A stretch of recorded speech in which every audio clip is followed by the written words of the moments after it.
C'est quelque chose qu'on avait déjà expérimenté sur un film précédent avec Pannaline, un film qui s'appelle Ayurveda.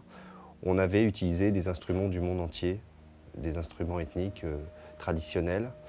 Et là, pour ce film, en fait, on n'avait pas l'obligation d'utiliser des sons locaux. Et à la limite, il fallait mieux pas trop les utiliser.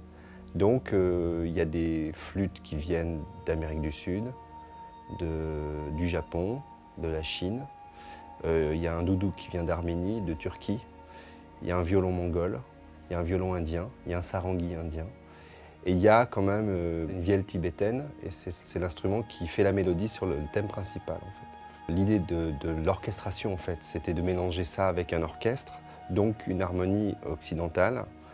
Et c'est des instruments qui ont des timbres et des gammes qui ne sont pas du tout adaptables aux gammes qu'on connaît ici.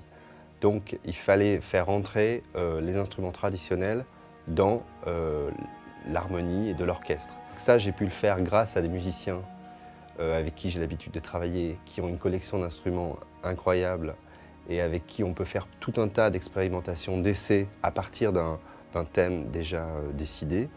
Ça permet de sortir un certain nombre de notes, de samples en fait, au final, que moi je réinsère dans l'orchestre grâce à la technologie en fait. Moi j'ai demandé à l'ingénieur du son de me donner toutes les DAT de ce qu'il avait fait en musique, avec les moines, avec les chanteuses, etc.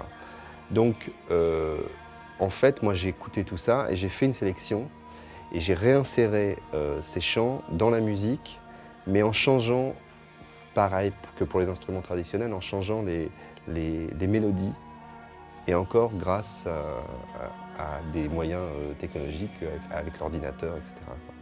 L'avantage avec les instruments traditionnels, c'est qu'on emmène les gens ailleurs.